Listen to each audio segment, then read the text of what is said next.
नमस्कार, राधे राधे। आज हम आप सबके लिए लेके आए नरक चतुर्दशी की कथा जो भगवान कृष्ण को समर्पित है। तो आइए कथा आरंभ करते हैं। कार्तिक कृष्ण पक्ष की चतुर्दशी को नरक चतुर्दशी कहा जाता है।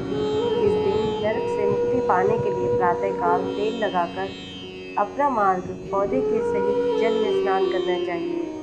इस दिन शाम को यमराज के लिए दीपदान करना चाहिए। कहा जाता है इसी दिन भगवान श्री कृष्ण जी ने नरकासुर नामक दैत्य का संहार किया था। नरक चतुर्दशी की कथा। प्राचीन समय में रंतिदेव नामक राजा था। वह पहले जन्म में धर्मात्मा दानी था। उन्हीं पूर्व कृत कर्मों से इस जन्म में भी राजा ने अपार दान आदि देकर सत्कार्य किए। जब उसका अंत समय आया तब यमराज के दूत उन्हें लेने आए। बार बार राजा को लाल लाल आंखें निकाल कर कह रहे थे, ये राजन नरक में चलो, तुम्हें वहीं जाना है। इस पर राजा घबराया और नरक में चलने का कारण पूछा।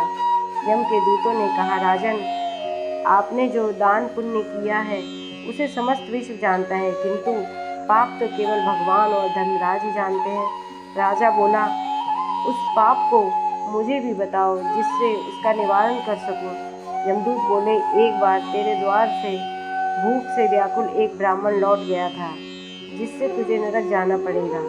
यह सुनकर राजा ने यम के दूतों से विनती की कि मेरी आयु 1 वर्ष बढ़ा दी जाए। इस बात को दूतों ने बिना सोच विचार किए ही स्वीकार कर लिया और राजा की आयु 1 वर्ष बढ़ा दी।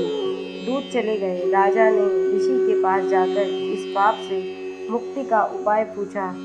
ऋषि ने बतलाया, राजन, तुम कार्तिक कृष्ण पक्ष की चतुर्दशी को व्रत रखकर भगवान कृष्ण का पूजन करना, ब्राह्मण भोजन कराना तथा दान देकर सब अपराध सुनाकर भगवान से क्षमा मांगना, तब तुम पाप मुक्त हो जाओगे। कार्तिक कृष्ण पक्ष की चतुर्दशी आने पर राजा ने नियम पूर्वक व्रत रखा और अंत में विष्णु लोक को चला गया।